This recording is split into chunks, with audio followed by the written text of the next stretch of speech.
Surface tension का last application capillarity आज हम लोग देखेंगे। What is capillarity? जब कोई एक थीन ट्यूब को किसी एक लिक्विड में हम डालेंगे तो ऐसा हो सकता है कि suppose here is a container of liquid और इसमें आपको एक थीन ट्यूब मतलब the radius may be hardly something like 1 millimeter और maximum 2 millimeter, not more. Okay, इतना थीन ट्यूब को अगर हम इसके अंदर डालेंगे तो टू टाइप ऑफ थिंग्स में हैपन। सपोज मैं दो अलग अलग ट्यूब को इसके अंदर डाल रहा हूं, कुछ भी हो सकता है कि इसमें लिक्विड कुछ हाइट तक चढ़ जाएगा, हो सकता है कि लिक्विड यहाँ पे कुछ हाइट तक चढ़ गया है, मतलब ये गायब हो गया यहाँ से, दिस पार्ट इज फिनिश्ड। अब आपको मिलेगा, हो सकता है कि लिक्विड यहाँ तक कुछ हाइट तक चढ़ जाएगा, या फिर हो सकता है कि लिक्विड कुछ डेप्थ तक नीचे गिर जाएगा। ऐसा भी होता है। कभी कभार लोग सोचते हैं कि कैपिलरिटी मतलब rise of liquid, it may be fall of liquid also. हो सकता है कि लिक्विड कुछ हाइट तक चढ़ जाएगा या फिर लिक्विड कुछ डेप्थ तक गिर जाएगा। ये जो फेनोमेनन है, द फेनोमेनन ऑफ राइज और fall of liquid in A thin bore tube, bore means diameter, ठीक है, BORE, बोर का मतलब होता है diameter. Thin bore tube is called capillarity. अब देखना है कि क्यों होता है, कितना होता है, कैसा होता है, यहाँ पर कन्वेक्स होता है, यहाँ पर कनकेव होता है, ये सारा चीज हमें देखना है। Before we enter into the chapter आप थोड़ा बहुत गेस कर सकते हो। सोचो कि अगर हम कैपिलरिटी एक्शन को इग्नोर कर देंगे तो यहाँ पर लिक्विड मॉलिक्यूल, अगर ये मोटा पाइप होता तो यहाँ तक लिक्विड आ गया। अब ये लिक्विड को नीचे की लिक्विड मॉलिक्यूल्स खींच रहे हैं because of the cohesive force. Glass, ये जो ट्यूब मटेरियल की मॉलिक्यूल्स है वो भी खींच रहे हैं because of the adhesive force, the force of attraction between two dissimilar molecules is called adhesive force. Adhesive force खींच रहे हैं। अब एडहेसिव फोर्स अगर खींच रहे हैं, अगर एडहेसिव फोर्स ज्यादा हो गया, कोहेसिव फोर्स कम हो गया, तो ये मॉलिक्यूल को उठा लेगा ऊपर।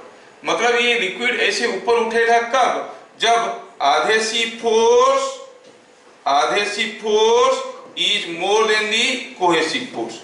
फंडामेंटली समझोगे, ये पूरा का पूरा चैप्टर में एक डिराइवेशन आता है to derive an expression for capillary rise. School exam में नहीं है तो और कहीं भी जरूरत नहीं है, क्योंकि आगे चल के 11th क्लास की पढ़ाई से क्या याद रखना है? MCQ type questions.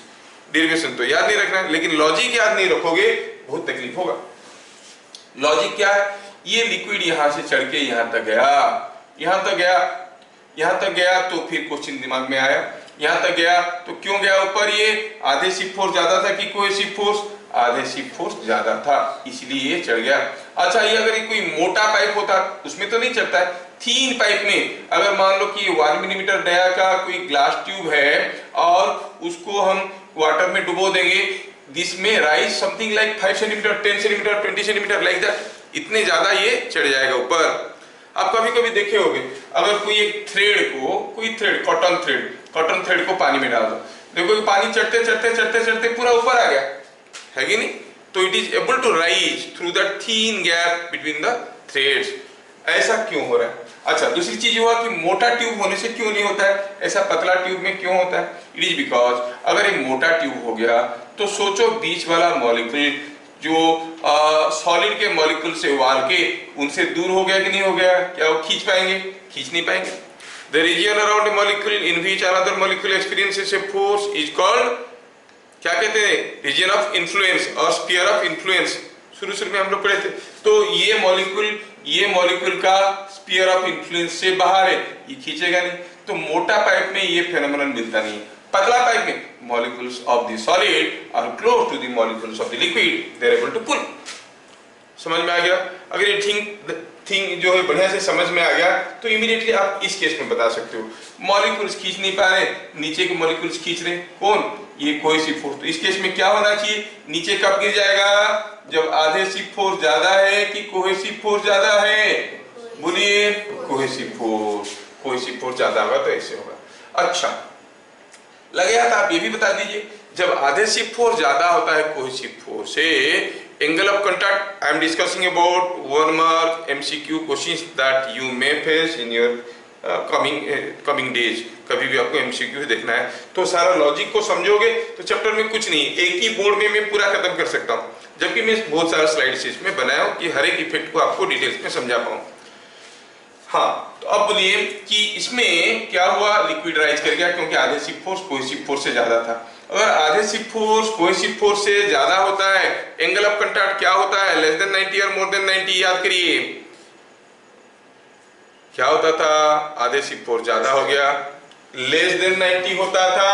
अरे तो ये मान लो कि कोई ट्यूब है, हम नहीं बताए थे क्या, ये कोई एक ग्लास प्लेट को इसमें डुबोते थे, ग्लास प्लेट को पानी में डुबाते थे से इसका शेप कुछ ऐसे हो जाता था, मतलब this angle was less than 90, the angle of contact. अगर angle of contact is less than 90, angle of contact अगर लेस देन 90 हो गया तो सोचो ये जो मिनिस्कस है, यहाँ पर ये जो ऊपर वाला हिस्सा है जिसको हम मिनिस्कस कहते हैं, ये कैसे हो जाएगा बताओ, ये कुछ ऐसे हो जाएगा। Are you getting? तो what you find, the meniscus is concave upward. समझ में आ गया? इस केस में क्योंकि ये गिर रहा है, आधेसिव फोर्स कम है, तो मिनिस्कस इज कन्वेक्स अपवर्ड। देखो एक चीज से कितना सारा चीज निकल के आ रहा है। लिक्विड चढ़ेगा कब, जब आधेसिव फोर्स ज्यादा है, उतरेगा कब, जब आधेसिव फोर्स कम है। चढ़ेगा तो शेप होगा कनकेव अपवर्ड, उतरेगा तो शेप होगा कन्वेक्स अपवर्ड। अच्छा, अब सोचो कि ये जो लिक्विड यहां तक ही चढ़ा और ऊपर क्यों नहीं जा रहा, क्या ऊपर आधेसिव फोर्स बंद हो गया? नहीं, यहां तक चढ़ा और ऊपर क्यों नहीं चढ़ रहा है? These are the general questions we must understand. अब सोचो यहां तक चढ़ा, यहां पर आने के बाद भी तो आधेसिव फोर्स बरकरार है। अब सोचिए हुआ क्या है, सपोज फॉर योर अंडरस्टैंडिंग मैं कहता हूं कि यहाँ पे कोई एक चेन पड़ा है, ठीक है, suppose this is what is a chain. अब ये चेन का मास कैसे दिया है, mass of the chain is से 2 kg पर मीटर, मतलब 1 मीटर लोगे तो इसका मास बनेगा 1 या 2 kg। अब इस चेन को आप एक थ्रेड से बांधो, बांधने के बाद एक पुली से वो थ्रेड को लेके इधर आप एक 4 kg के मास झुला दो, 4 kg के मास झुला दिए, ठीक है।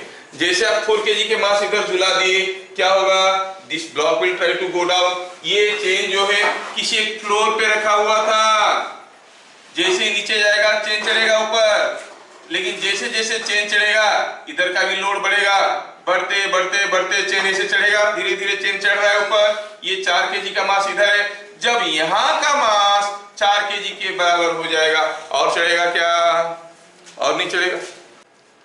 तो when the liquid is rise, हाँ तो यहाँ पर लिक्विड राइज किया यहाँ तक, उससे बाद राइज क्यों नहीं किया, क्योंकि आधेसिव फोर्स का एक पर्टिकुलर वैल्यू था। जैसे जैसे लिक्विड को उठाया, इतना दूर उठाने के बाद ये लिक्विड भी तो झूल रहा है, उसका अपना वेट है। ये लिक्विड का वेट अगर आधेसिव फोर्स को बराबर हो गया तो उतने ही तक जाएगा, उसके ऊपर और नहीं जाएगा। Are you getting? The adhesive force is pulling। जैसे ये चेन को ये 4 kg मास खींच रहा था, ये चढ़ रहा था, जब ये 2 kg पर मीटर है, मतलब ये 2 मीटर चढ़ जाएगा, इसका मास हो जाएगा 4 kg, इधर 4 kg, इधर 4 kg, और उठेगा क्या, नहीं, it will attain equilibrium। Exactly that way here adhesive force खींच रहा है, खींचने के कारण ये पानी ऊपर उठ रहा है या फिर लिक्विड ऊपर उठ रहा है, लिक्विड का वेट बढ़ते जा रहा है। जब ये आधेसिव फोर्स लिक्विड का वेट का बराबर हो जाएगा तो वहीं लटकता हुआ रह जाएगा और ऊपर नहीं जाएगा। क्या लग रहा है आपको, अगर थीन ट्यूब होगा तो ज्यादा उठेगा कि कम उठेगा, क्योंकि जब थीन ट्यूब होगा आधेसिव फोर्स और तगड़ा हो जाएगा, है कि नहीं, क्योंकि पास पास में आ गया मॉलिक्यूल तो और भी स्ट्रांग हो जाएगा, और पानी का वेट भी तो सेम वेट के लिए पानी का लेंथ भी ज्यादा हो जाएगा। सिंपल सा चीज है। If you go for a very thin tube, अब ये मान लो कि 2 मिलीमीटर डायमीटर वाला ट्यूब है, इतने पानी का जो वेट है 1 मिलीमीटर डायमीटर होगा तो डबल लेंथ हो जाएगा, क्योंकि उतना ही वेट होगा। और तो आप कहोगे कि आधेसिव फोर्स बढ़ रहा है और पानी का वेट पर यूनिट लेंथ भी तो घट रहा है, क्योंकि थीन होने के कारण, मतलब थीन ट्यूब में ज्यादा राइज करेगा, थिक ट्यूब में कम राइज करेगा। और ये चढ़ रहा है पानी, देखो कोई चीज ऊपर जा रहा है, कोई चीज ऊपर जा रहा है, उसका 2 रीजन हो सकता है कोई ऊपर से खींच रहा है, हो सकता है कोई नीचे से उठा रहा है। ये pushing pulling are totally two different things, जबकि इफेक्ट आपको बराबर दिख रहा है। कोई ऊपर से खींच रहा है बोल के ऊपर जा रहा है, कोई नीचे से उठा रहा है बोल के ऊपर जा रहा है, दोनों में अंतर क्या है। अब देखो कोई ऊपर से इसको खींच रहा है तो ये चढ़ रहा है। सपोज हम कहेंगे कि ये जो ट्यूब की बात हम कर रहे हैं, इस ट्यूब में सपोज हम कहेंगे यहाँ पे एक होल कर देंगे, यहाँ पर होल कर देंगे, क्या लिक्विड निकल के गिरेगा? लिक्विड निकल के गिरेगा नहीं, आधे सी फोर्स तो इसको सक करके उठाया है। Will the liquid come out of this hole? No. समझ में आ रहा है क्या? क्योंकि आधे सी फोर्स इसको ऊपर से सक कर करके उठा रहा है, तो लिक्विड निकलेगा क्या? आप इसे होल कर दोगे, कोई लिक्विड बाहर नहीं आएगा। समझ में आ रहा है? You must understand. सपोज जैसे आप यहाँ से सक कर रहे हो, सक कर रहे हो तो लिक्विड चढ़ रहा है, होल करोगे तो वहां से लिक्विड बाहर निकलेगा क्या? As you are sucking it the liquid will go up. समझ में आ रहा है क्या? तो you must understand how this capillary effect is going to take place. ठीक है, तो थोड़ा सा फिर से समराइज कर देते हैं। In a thin tube, a liquid will rise if adhesive force is more than cohesive force, a liquid will fall if adhesive force is less than cohesive force, and when the liquid rises, the shape becomes the meniscus. इसको कहते हैं meniscus. Meniscus becomes concave upward. Here the meniscus is convex upward. ठीक है, सारा point को मैं दूसरा point में लगा दिया हूँ यहाँ पे। I'll go to that and I'll see to it. थोड़ा सा इसको देख लेंगे पहले, लेकिन इसको थोड़ा डिराइवेशन कर लेंगे और देखेंगे। हम अभी निकालना चाहते हैं how is the calculation for capillary rise, कितना ऊपर तक चढ़ेगा। ठीक है, देखो यहाँ पे कोई एक थिन ट्यूब है, suppose this is what is a thin tube, और थिन के नाम पे मैं थोड़ा थिक कर देता हूँ so that I can draw the figure correctly. अब क्या हुआ, यहाँ पे कोई एक लिक्विड में ये एक थिन ट्यूब को डुबाया गया है। सपोज लिक्विड यहां तक चढ़ गया, this is the height to which the liquid is rising. और क्या है, ऐसा है, हमें पता ये करना है कि कितना चढ़ेगा, बताओ। ठीक है, ये लिक्विड कितना चढ़ेगा हमें पता करना है। सॉल्व करने के लिए there are two different methods. मैं पहला मेथड करता हूं जिसमें ज्यादा दिमाग नहीं लगेगा लेकिन थोड़ा सा लेंदी है। दूसरा मेथड में थोड़ा ज्यादा दिमाग लगेगा और छोटा है। ठीक है, कौन सा आपको पसंद होगा? कम दिमाग, ज्यादा नहीं, ना ज्यादा दिमाग, छोटा वाला, दोनों कर देते हैं, आपकी पसंद अलग अलग है। चलिए, अब मैं जानना चाहता हूं कि लिक्विड यहां तक क्यों उठा। अच्छा, मैं यहाँ पे कुछ पॉइंट्स लेता हूं, देखो इस पॉइंट का नाम देता हूं ए। ठीक है, इस पॉइंट को नाम देता हूं PE। ओके, इस पॉइंट को नाम देता हूं E, इस पॉइंट को नाम देता हूं D, इस पॉइंट को नाम देता हूं B, और इस पॉइंट को नाम देता हूं C। I'm just naming some 5 points here. PA, pressure at A, क्या है? एटमॉस्फेरिक प्रेशर, है ना? Simply easy to understand, PA is atmospheric pressure. PA जो है, PE भी तो वही है, E भी तो एटमॉस्फेरिक प्रेशर है। PA and PE are atmospheric pressure. तो PA and PE are both atmospheric pressure. Understood? Okay, ये जो सरफेस है ये फ्लैट है, ये सरफेस फ्लैट है ना? तो फ्लैट सरफेस अगर फ्री सरफेस है, what is the pressure difference? Zero, क्योंकि प्रेशर डिफरेंस रहने से कनकेव या कन्वेक्स हो जाता है। तो आप कहेंगे there is no pressure difference, that means PE is equal to PD because the liquid surface is flat. ये भी समझ में आया? Now D and C are at the same horizontal level. D and C are at the same horizontal level. D is a point just below the level. C is just at the level. D and C are at the same horizontal level. मतलब PD must be equal to PC because they are at the same horizontal level. In case of a liquid, at same horizontal level, pressure everywhere is same. Okay, PC पता चल गया. But what is PC? PC is nothing but pressure here plus pressure due to this liquid. ये liquid का density suppose रो है, चढ़ा है कितना? H, तो उसके लिए प्रेशर क्या होगा? रो GH। तो हम कहेंगे pressure at C is equal to pressure at B plus rho GH। H कितना है मालूम नहीं, वही निकालना है। Rho is density of the liquid. समझ में आया? Now what is PB again? हमें ये भी मालूम है साथ साथ, ये जो PA और PB को अगर हम थोड़ा ध्यान से देखेंगे, PA और PB को अगर हम ध्यान से देखेंगे, बताओ PA ज्यादा है कि PB ज्यादा है? Here the meniscus is a free surface, surface is concave like this, तो ज्यादा कौन है, PA की PB? PA ज्यादा है, एक्सेस प्रेशर है इसमें, PA minus PB is equal to, there is only one free surface, 2T by R, है कि नहीं? R क्या है? Radius of curvature of the meniscus. ये जो फ्री सरफेस R क्या है? Radius of curvature of the free surface. मतलब अगर हम कहेंगे कि ये जो फ्री सरफेस है, this is part of a circle और पार्ट ऑफ ए स्फीयर, तो उसका रेडियस कितना होगा? Radius will be something like equal to, ये जो रेडियस, ये free surface is a part of a sphere, तो उसका रेडियस जो होगा दैट इज r। सपोज हम कहेंगे ये पॉइंट है r, सेंटर यही कहीं होगा, ये डिस्टेंस है r, समझ में आया? ये स्फीयर है तो उसका सेंटर यही कहीं होगा, ये हो जाएगा r, समझ में आया? जो मिनिस्कस है इसे बनाए ऊपर, वो एक स्फीयर का एक हिस्सा है, उस स्फीयर का सेंटर कहीं होगा, वहां से यहाँ का डिस्टेंस हो गया r, ठीक है? सो it is 2T by R, जिसमें r क्या है?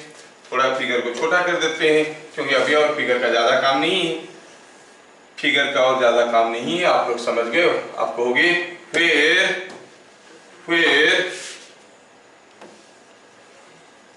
R is radius of meniscus का रेडियस। अच्छा, PA minus PB equal to 2T by R है, और आपका PA क्या हो गया? PA is equal to PB plus 2T by R, PA is equal to PB plus 2T by R। अच्छा, आप क्या कहोगे? PA is equal to PB plus 2T by R, और पहले से हम क्या लिखे हैं? PA is equal to PC। देखो, PA was equal to PE, PE was equal to PD, PD was equal to PC. So PA is equal to PC। Logic समझ में आ गया? यहां से पता चल गया PA is same as PC, that is equal to PB plus, it is PB plus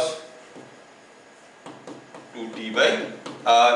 अब आप इक्वेशन नंबर 1 को देखिए, इक्वेशन नंबर 2 को देखिए, फिर आपको पता चल जाएगा। यहाँ पर PC आ रहा है PB plus rho GH, PC आ रहा है PB plus 2T by R, मतलब रो GH कितना है? 2T by R। Are you getting? तो मिल गया रो GH इज, जो पता चला 10 रो GH is 2T by R। हमें H पता करना था, 2T by R rho G, ये हो गया हाइट ऑफ कैपिलरिटी, कितना ऊपर तक चढ़ेगा। समझ में आया?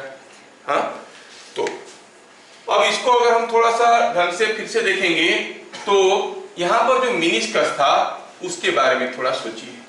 ये मिनिस्कस दिखने में कुछ ऐसे था, the radius of the meniscus R था। ये जो ट्यूब लिए हैं उसका रेडियस कितना है? What is the radius of the tube? मालूम नहीं कितना है। सपोज हमें दिया गया है रेडियस ऑफ द ट्यूब है R, जो ट्यूब लिए उसका कुछ रेडियस होगा। स्मॉल r क्या था? Radius of the meniscus. Capital R क्या है? Radius of the tube. अच्छा, हम जानते हैं कि सपोज हम कहेंगे, suppose the angle of contact here is theta, कुछ तो होगा angle of contact, this is theta. तो ये एंगल कितना होगा भैया? 90 माइनस थीटा। ये एंगल कितना होगा? थीटा। होगा कि नहीं होगा? This angle is theta. Now I want to see in this small triangle, ये स्मॉल ट्रायंगल में कैपिटल R, स्मॉल r और थीटा में कोई रिलेशन बोल सकते हो क्या? What is small r by capital R? Sorry, what is capital R by small r? cos theta. Capital R by small r is cos theta. तो आप क्या कहोगे? here capital R by small r is equal to cos theta, capital R by small r is equal to cos theta, मतलब आप कहोगे small r is equal to capital R by cos theta। Value डाल देते हैं इसमें, जिसमें r क्या है? R is radius of tube का रेडियस है। स्मॉल r क्या है? Radius of the meniscus. ध्यान रखना, कंफ्यूज मत कर देना। स्मॉल r की जगह capital R by cos theta डाल दो, क्या मिलेगा? H is equal to 2T by, इसको capital R by cos theta डालेंगे तो R rho G by cos theta, that cos theta will go up. Sir ये तो ठीक था, फिर इसको ऐसे क्यों की? हाँ ऐसे इसलिए किए क्योंकि स्मॉल आर को मेजर कर सकते हैं क्या? Is it possible? कोई मिनिस्कस कैसा है, उसका रेडियस कितना है, मेजर करना बहुत डिफिकल्ट है। Capital R radius of the tube हम आसानी से मेजर कर सकते हैं। एंगल ऑफ कांटेक्ट इस लिक्विड और इस सॉलिड के लिए तो हम मेजर कर ही सकते हैं, है ना। So angle of contact can be measured in terms of capital R, H can be very easily found. और आपको यहाँ पे कितने इंटरेस्टिंग चीजें सामने आ रहे हैं कि when you see you are inserting a tube of radius capital R, the liquid is rising to a height 2t cos theta by r rho g। देख लो, अगर ट्यूब पतला होगा, अगर थिन ट्यूब है, तो यहाँ पर कौन सा पैरामीटर बदल जाएगा? Capital R will be less, फिर R is less, H will be more, है कि नहीं। अच्छा, कोई मोटा ट्यूब है, R is more, H will be less. पतला ट्यूब में ज्यादा चढ़ेगा, मोटे ट्यूब में कम चढ़ेगा, जो कि हम लोग पहले भी फील कर चुके थे कि ऐसे हो रहा है। और क्या है, अगर आधेसिव फोर्स कोहेसिव फोर्स से कम है, adhesive force is less, cohesive force is more, in that case theta is more than 90। फिर theta is more than 90, cos theta क्या हो जाएगा? Negative. So the liquid will rise to a negative height, means it will fall. Suppose हम कहेंगे liquid rises up by -5 centimeter, मतलब it falls by 5 centimeter. समझ में आ रहा ना? जो चीजें हम लोग सोच सोच के कर रहे थे, वो इधर सीधे सीधे आके हमारे सामने पहुंच रहे हैं।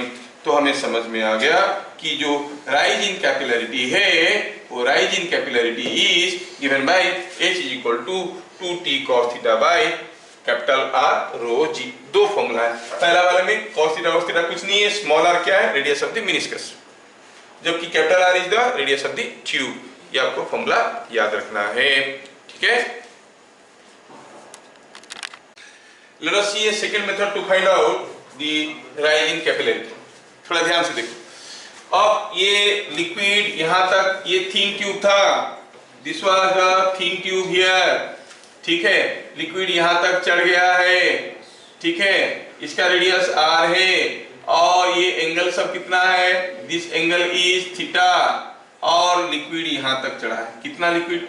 h हाइट तक चढ़ा है। The liquid has gone up to a height h। We want to make use of a second method to find out what is h। थोड़ा सा सोचना पड़ेगा और ज्यादा कुछ कैलकुलेशन नहीं। पहले आप ये जो लिक्विड है, कौन सा लिक्विड बताओ? I want to see the free body diagram of this liquid। इसका फ्री बॉडी डायग्राम देखते हैं। ये क्यों नहीं गिर रहा है, उसको कौन उठाया? ये लिक्विड जो है एक्चुअली दूसरे लिक्विड के ऊपर बैठा हुआ है कि यहाँ से झूल रहा है, यहाँ से झूल रहा है, ये खींच के लिया है ना। अरे अभी थोड़ी देर पहले जो मैं बता रहा था, ये चेन था, चेन को जब हम किसी एक पुली से जोड़ते हुए कोई दूसरे ब्लॉक में लगा दिए, ये पुली जो ब्लॉक जो है नीचे जाने लगा और इस चेन को उठाते उठाते ले लिया। ये वाला चेन का हिस्सा झूल रहा है कि जमीन पर रखा हुआ है? झूल रहा है, क्योंकि ये खींच के रखा है इधर से। तो ये वाला हिस्सा लिक्विड का वो इस लिक्विड के ऊपर बैठा हुआ है कि ऊपर वाले सरफेस से झूल रहा है? ऊपर वाला सरफेस से झूल रहा है।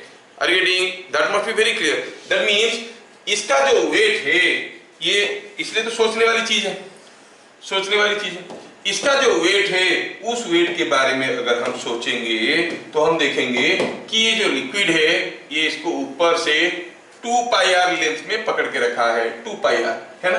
This length is in contact, ये लेंथ पे जो मेनिस्कस से पकड़ के रखा है 2 pi r।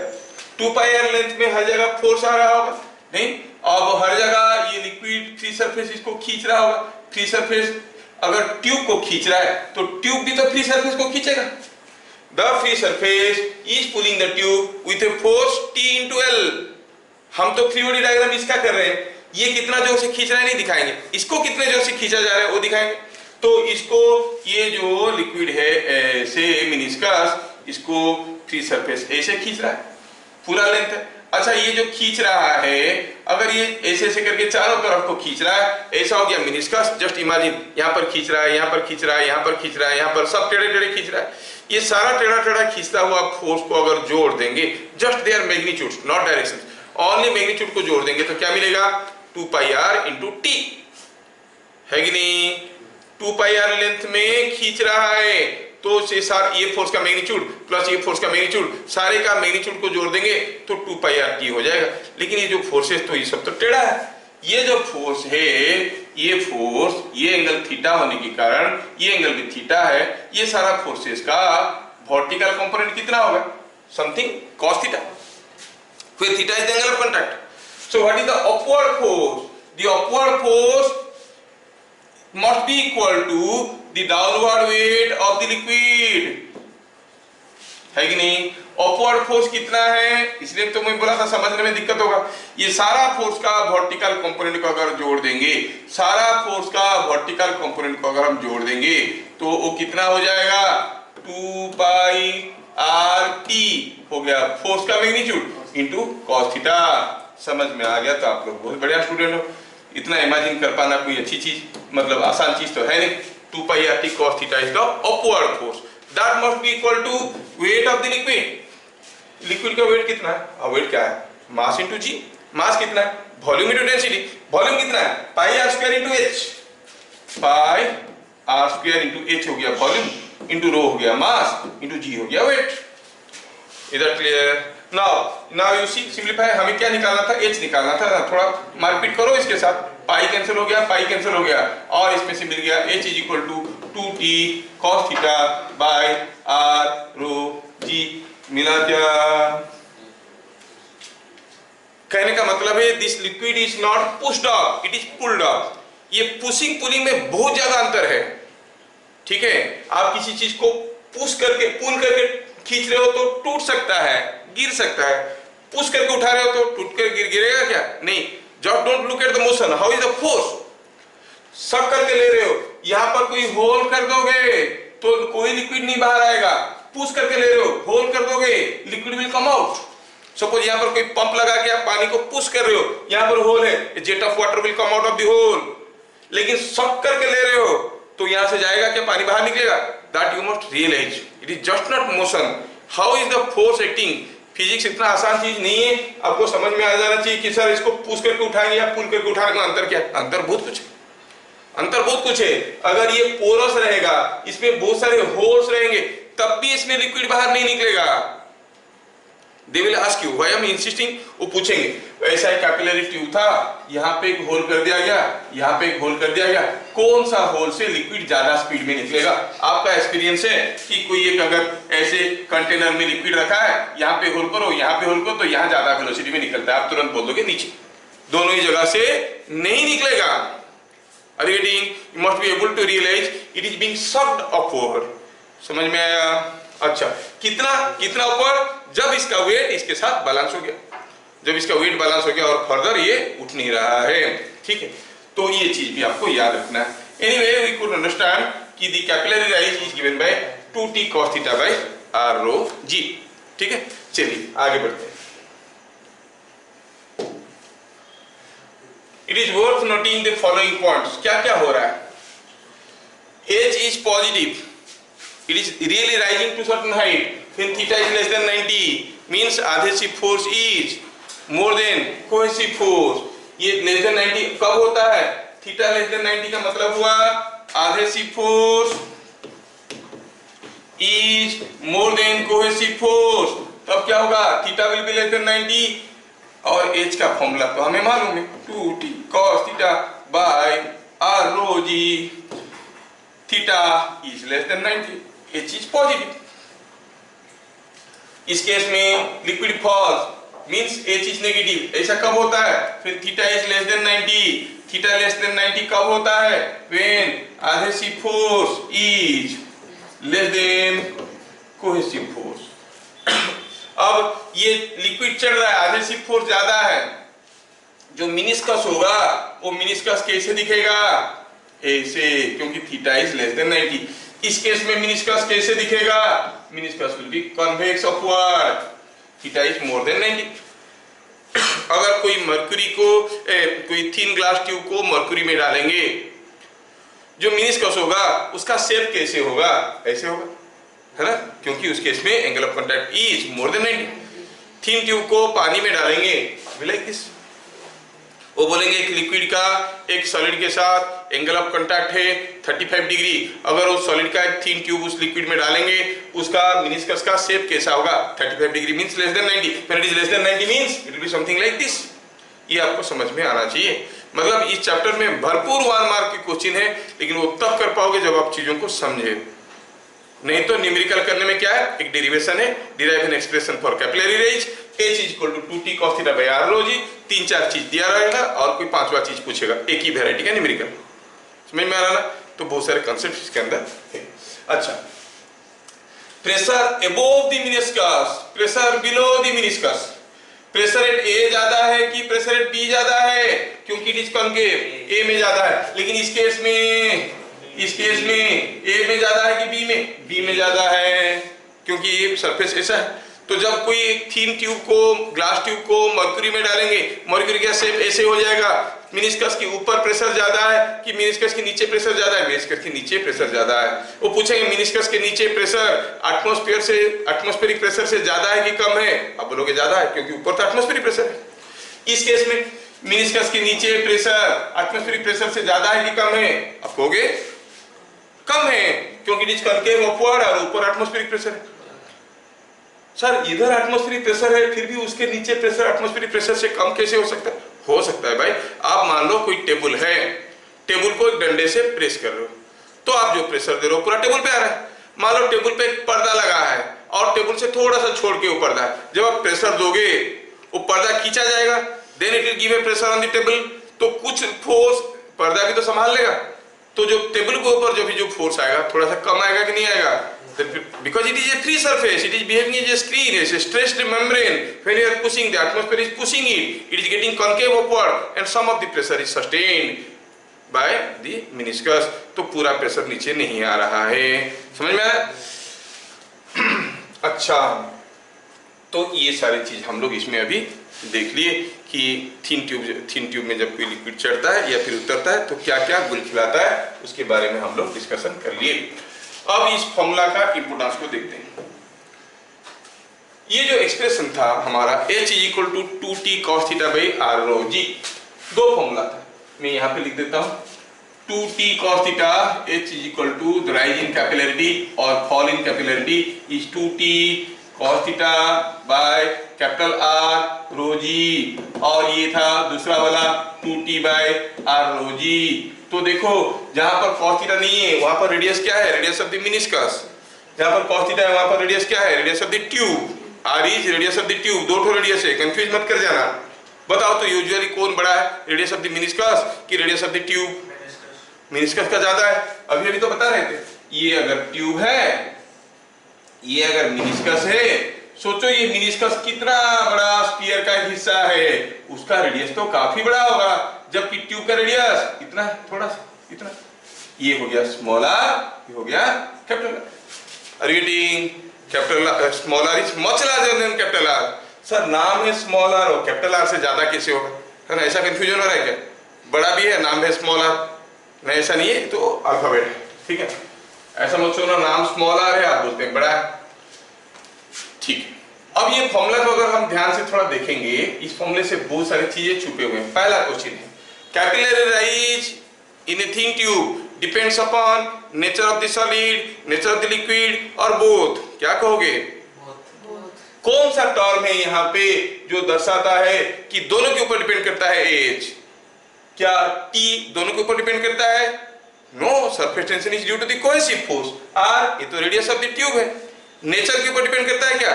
ये नेचर के ऊपर, ये तो लिक्विड का डेंसिटी है। G तो एक्सेलरेशन ड्यू टू ग्रेविटी है। तो कौन सा टर्म है जो डिसाइड करता है? H depends upon the nature of the materials of the solid and liquid, that is theta।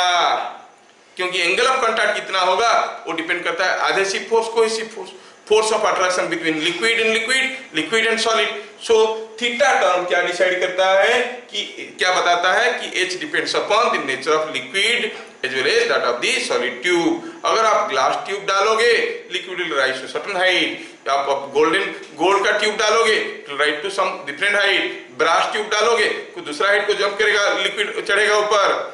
हो सकता है कि आप सिल्वर ट्यूब डालोगे और लिक्विड चढ़ेगा ही नहीं, क्योंकि सिल्वर के केस में थीटा कितना था वाटर के साथ 90 डिग्री, cos 90 कितना है 0, no capillary action.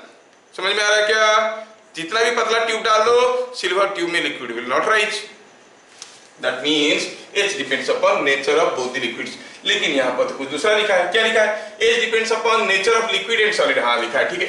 It is the vertical height of the meniscus above the level of the liquid in the container. H क्या है? It is the vertical height, ठीक है। एज क्या था? The vertical height of the liquid. जैसे मैं कहूं कि ये हो गया कंटेनर का लिक्विड और इसमें ये हो गया वर्टिकल हाइट। कहने का मतलब है कि अगर हमारे पास कोई लिक्विड कंटेनर है और इस लिक्विड कंटेनर को हमने उसमें अंदर एक ट्यूब डाले हैं, ये ट्यूब ऐसा डाल दिए, टेढ़ा मेढ़ा ट्यूब, ठीक है। इसके अंदर हम ऐसा एक ट्यूब डालें और थोड़ा सा मैं चेंज कर लेता हूं इसमें। सपोज मैं यहाँ पे और एक दूसरा सिमिलर ट्यूब लेता हूँ, सेम किस्म का। ये अगर ग्लास का, ये दूसरा ग्लास का, ये जितना मोटा है वो भी उतना ही मोटा है।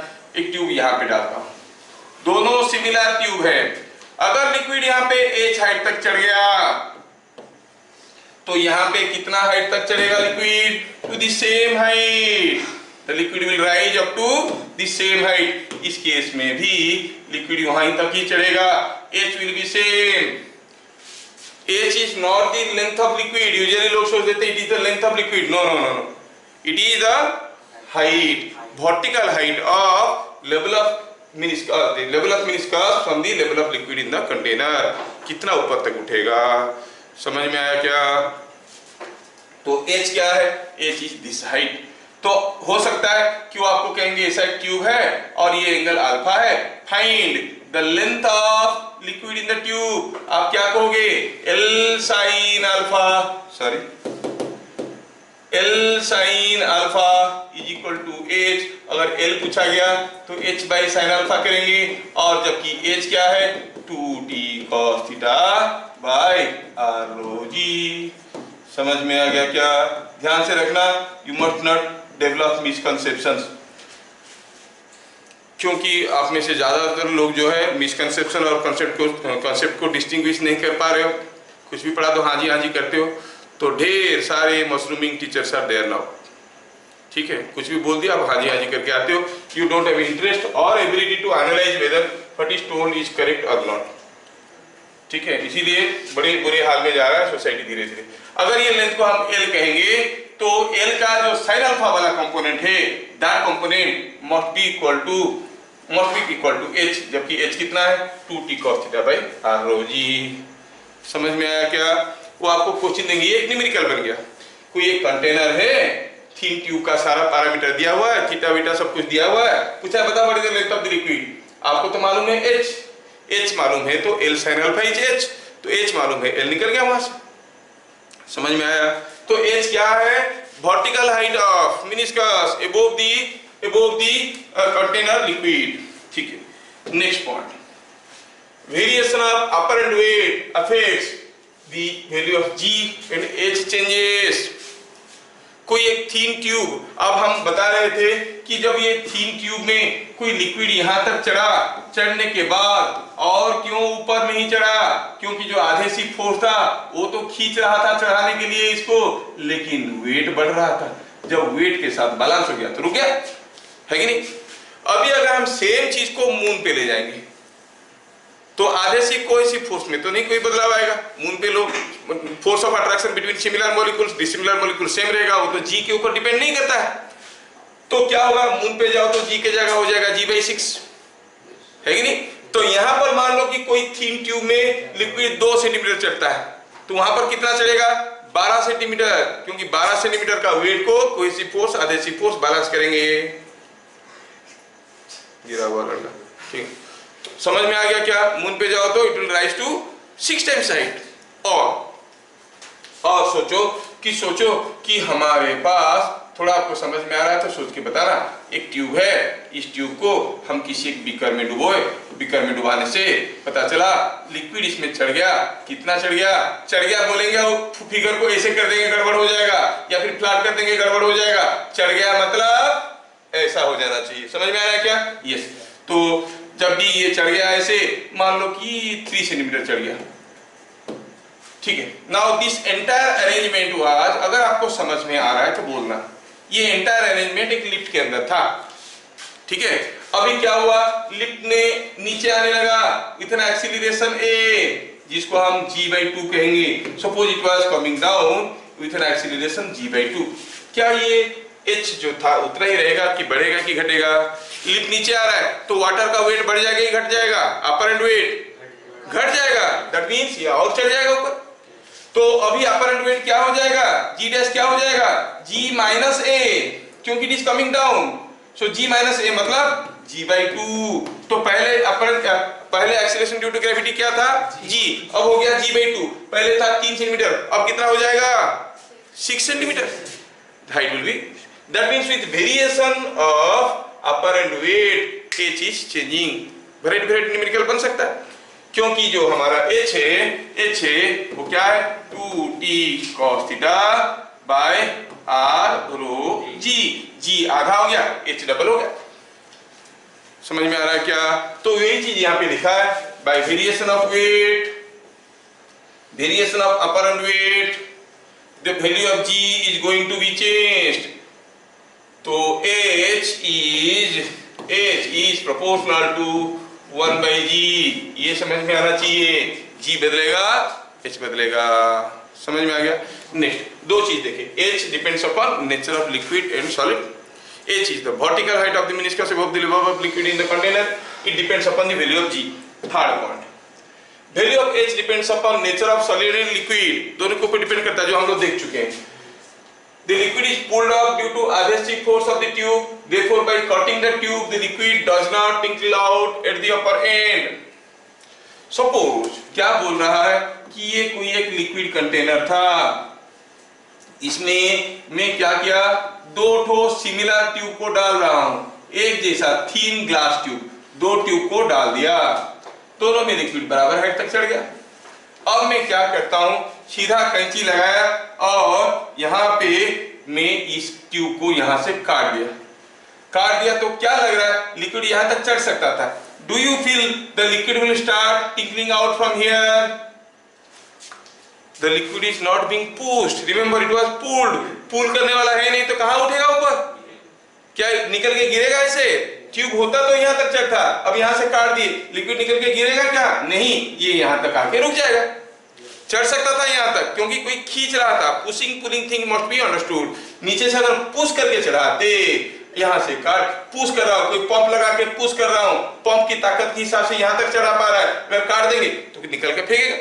लेकिन अगर इसको पुश करके उठा रहे हैं, पुश करने वाला आधेसिव फोर्स गायब हो गया, इससे ऊपर आधेसिव फोर्स कहां है, काट के इसको अगर निकाल दिए तो लिक्विड विल टिंकल आउट क्या? नहीं, लिक्विड ऊपर तक चढ़ेगा और वहीं आके रुक जाएगा।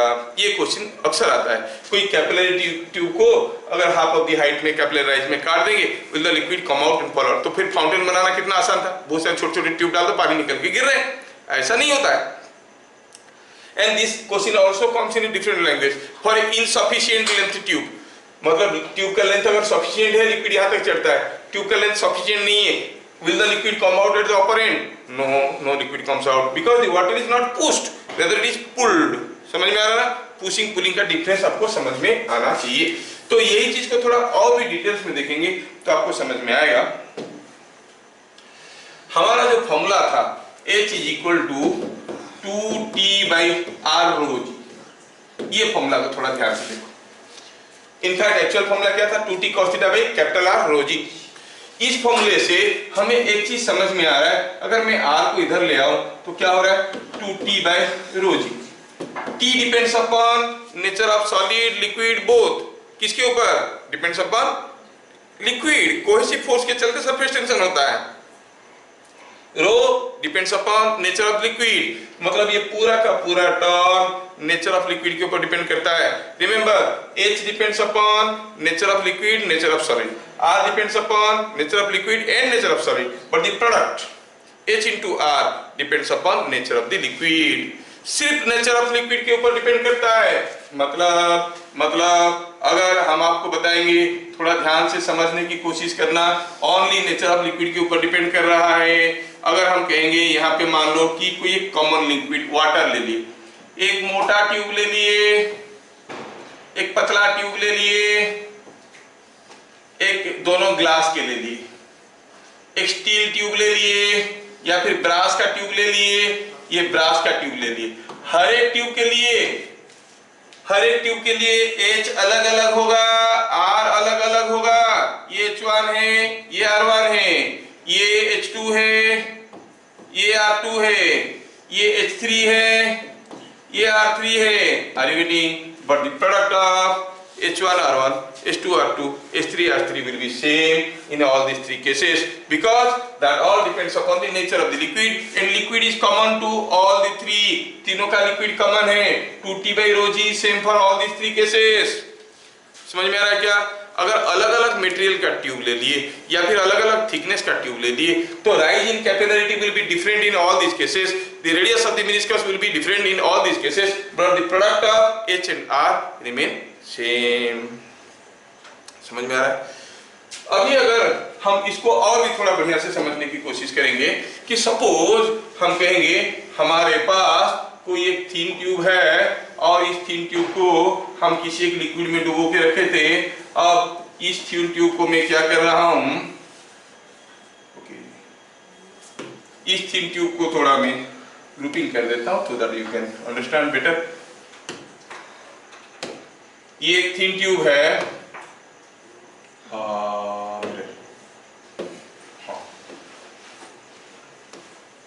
ये दो ठो थीन ट्यूब है। यहाँ पे देखिए मैं यहाँ पे क्या कर रहा हूं, हम देखें कि इसमें लिक्विड यहां तक चढ़ रहा है।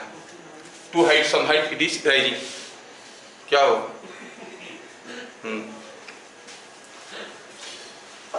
ठीक है। तो ये लिक्विड यहां तक चढ़ रहा है, यहाँ पे कुछ है हाइट h और करेस्पॉन्डिंग r से it is r, call it H1 and R1।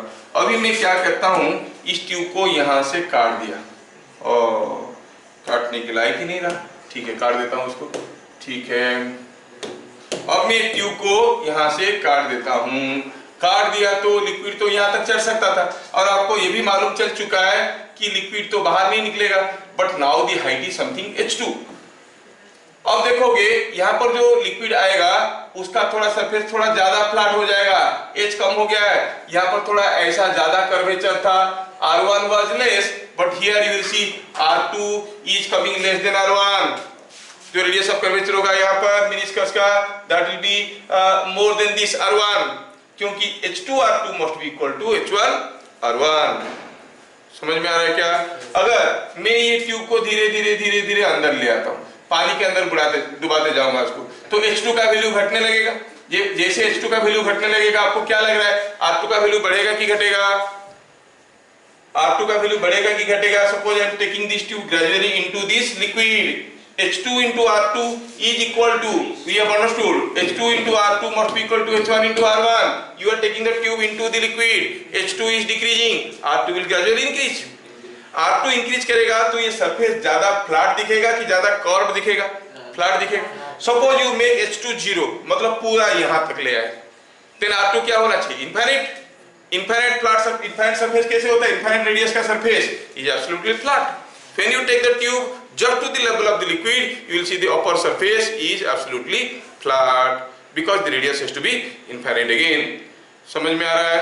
तो that way you must understand how the product H and R decides the relation between the radius of curvature of the meniscus as well as the capillary rise। अब इसमें चलिए छोटे-छोटे दो तीन question भी देख लेते हैं, खत्म कर लेंगे इसको। A thin capillary tube when held vertically above water, mass of water rising in it is m. If it is held at an angle alpha to vertically, what will be the mass of water in it? क्या दिया? आपको answer बताना है, आप लोग समझदार। कोई thin tube को हम क्या किए हैं, इसके अंदर ऐसे डाल के रखे हैं, तो पता चला इसमें कुछ लिक्विड ऊपर चढ़ गया। जो लिक्विड ऊपर चढ़ गया उसका मास कितना था? m। इसका मास था m। बोला है सेम ट्यूब को held at an angle alpha to the vertical. अब ये ट्यूब को हम वर्टिकल के साथ अल्फा एंगल करके पकड़ के रखेंगे, ठीक है, अल्फा एंगल करके पकड़ के रखेंगे। किसके साथ? वर्टिकल के साथ। तो भी इसमें लिक्विड कुछ हाइट तक चढ़ेगा। इस लिक्विड का मास कितना होगा ऐसे पूछा है, व्हाट इज m डैश, क्या क्वेश्चन सबको समझ में आया? सपोज हम कहेंगे ये लेंथ है h और ये लेंथ को कहेंगे l, ये लेंथ को कहेंगे l। दिया है कि tube is making alpha angle with the vertical. इसका मतलब l और h में क्या रिलेशन मिलेगा? l is looking bit confusing, थोड़ा सा समझा देते हैं। ये हो गया h और चलो मानते हैं कि ये लेंथ हो गया l और ये वर्टिकल के साथ क्या एंगल कर रहा है? वर्टिकल के साथ अल्फा एंगल कर रहा है। h और l में क्या रिलेशन है? l cos alpha is equal to h, क्योंकि the rise in capillarity in both the case has to be same. दोनों केस में कैपिलरी राइज सेम हाइट तक होगा। h is the vertical height of the meniscus above the level of liquid in the container. अच्छा ये बात है। तो h लेंथ में अगर मान लो h 1 मीटर, 1 मीटर में मास है m, 2 मीटर में मास कितना होगा? 2m। नहीं तो हम कहेंगे h लेंथ में मास था m, l लेंथ में मास कितना होगा? l लेंथ का मतलब इट इज यू से मास पर यूनिट लेंथ कितना हो गया? Mass of liquid rising in the second case, क्या बता सकते हो क्या हो जाएगा? Is equal to h metre में m होता है mass per unit length into ये लेंथ कितना है? l है कि नहीं? है कि नहीं? Are you getting? अरे h लेंथ में मास m होता है, यूनिट लेंथ में कितना होगा? m/h। l लेंथ में मास कितना होगा? इनटू l, है कि नहीं? Into l। तो what is your l? l is h by cos alpha. L is h by cos alpha, so डालो m by h into h by cos alpha is equal to m by cos alpha. So the liquid in the tube in the second case will be m by cos alpha. समझ में आ रहा है क्या? ठीक है ना? h length में अगर m मास की लिक्विड रहता है, l लेंथ में कितना लिक्विड रहेगा? Mass per unit length into l। h और l में रिलेशन हम देख लिए। Next question, a capillary tube of length L is held just above water. The liquid rises in the tube to a height L by 2. What will be rise in liquid if the arrangement moves upward with an acceleration g by 2, moves downward with an acceleration g? दोनों केस में देखिए बोल रहा है कि कोई एक लिक्विड, कोई एक थिन ट्यूब है जिसका लेंथ है L। अब ये अरेंजमेंट को हम लिक्विड में डुबो के पकड़ के रखें, just below the level of liquid रखें। इसका पूरा लेंथ कितना है? L।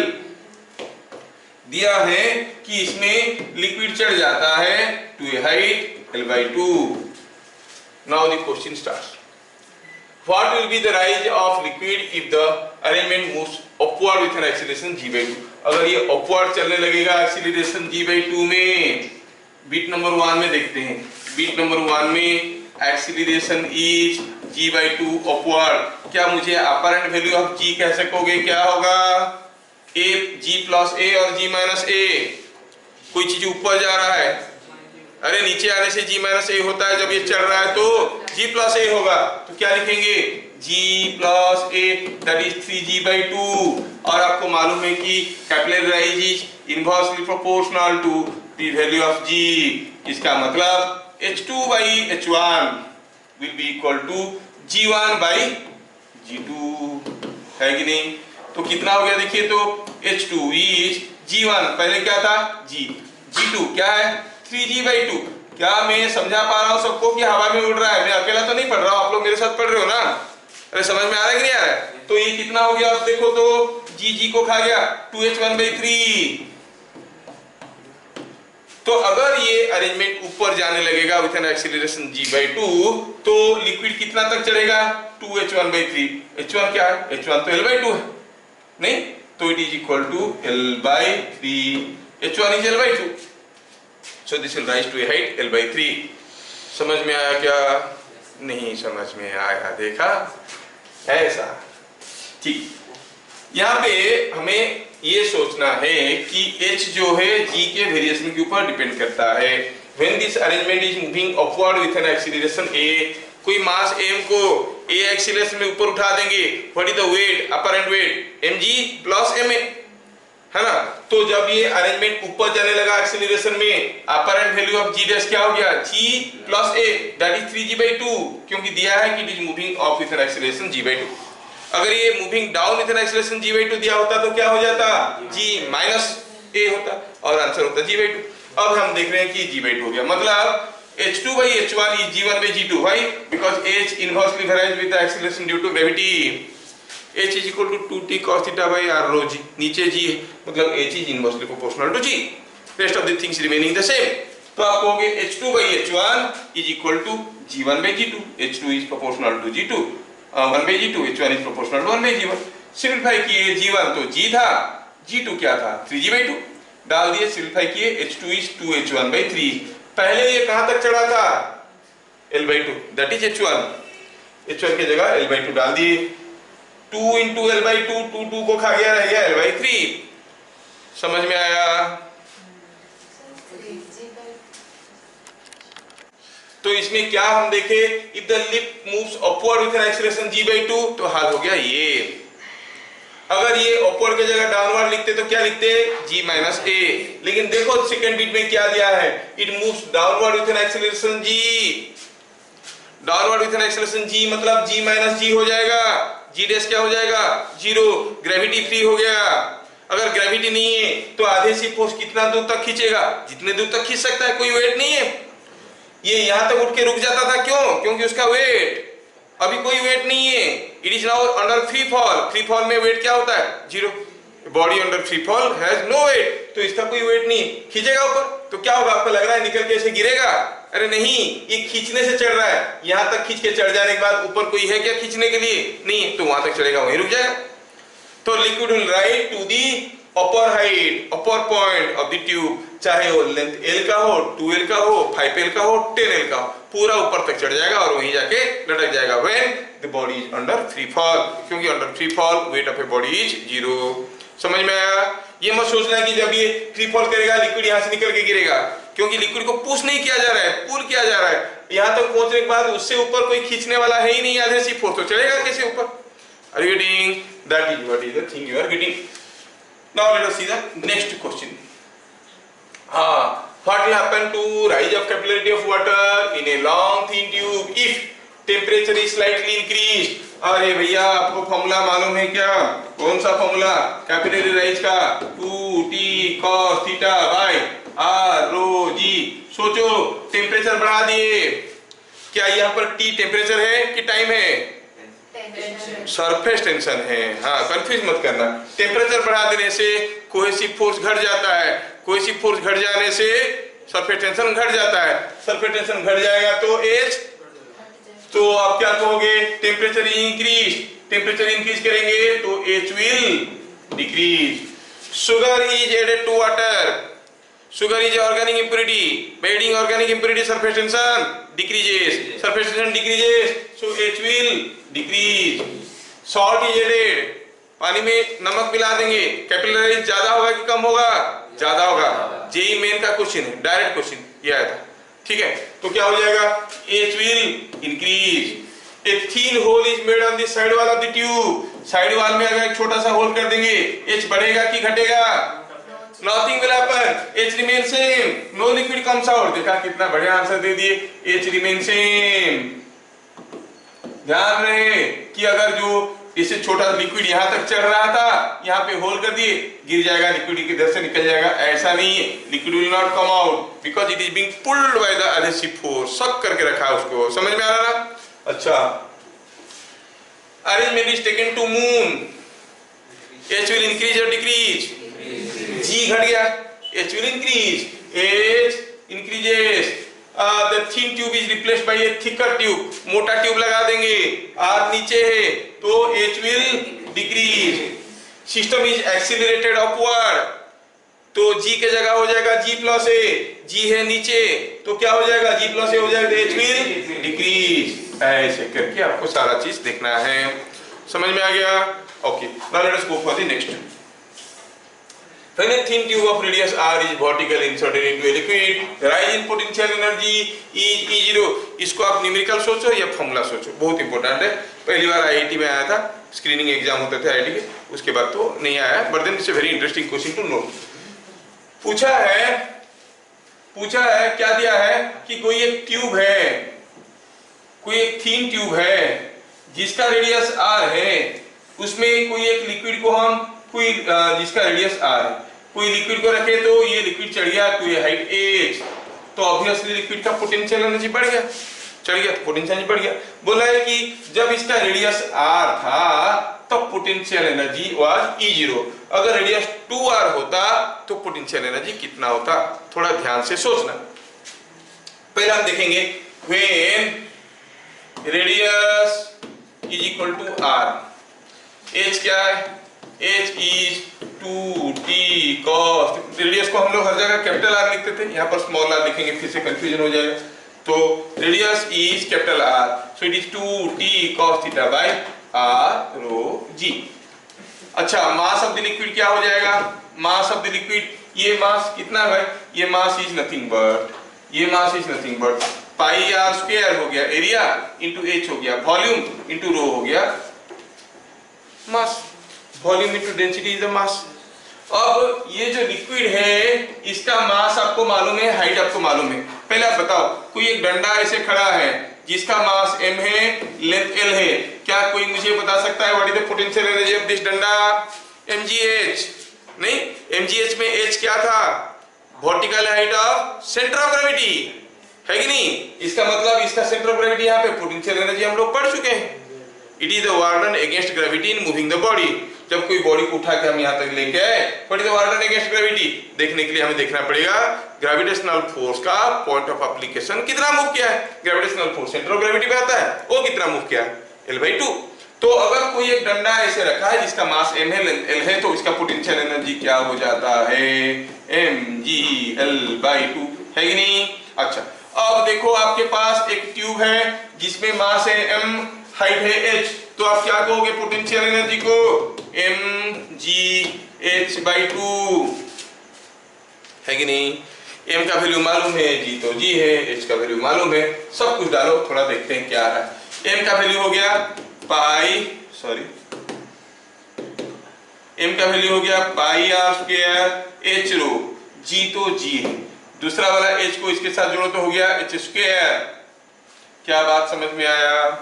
It is pi r square h square rho g। अच्छा, ओए क्या हो गया, ये हो गया pi r square, sorry just a minute, हाँ, तो क्या हो गया, इसमें मिल गया ये जो चीज है यहाँ पे पाई r square h square rho g, इसको मैं थोड़ा यहाँ ले आता हूँ। अब h स्क्वायर का वैल्यू डाल देते हैं, let us put the value of h square. h square क्या हो जाएगा, ये pi r square rho g, h square की जगह 4t square cos square theta by r square rho square g square, हुआ कि नहीं हुआ? देखो तो ऊपर r स्क्वायर नीचे r स्क्वायर कैंसिल हो गया कि नहीं हो गया? तो जो पोटेंशियल एनर्जी का फॉर्मूला आया उसमें रेडियस कहीं रहा क्या? नहीं रहा। मतलब मोटा ट्यूब हो या पतला ट्यूब हो, potential energy will be same, it is independent of the radius of the tube. r square दोनों जगह कैंसिल हो गया, बाकी सारा तो कांस्टेंट है। If you go for a thin glass tube inserted into water or a thick glass tube inserted into water, दोनों केस में लिक्विड अलग अलग हाइट तक चढ़ेंगे, लेकिन दोनों ही केस में potential energy of liquid will be same. हाँ, तो कैलकुलेशन में यहाँ पर एक 2 मिस कर गया, but how does it matter, 2 यहाँ पे आ जाएगा, ठीक है, 2 छूट गया था h/2। तो यहाँ पे हम देख रहे हैं कि जो पोटेंशियल एनर्जी है, potential energy is independent of are.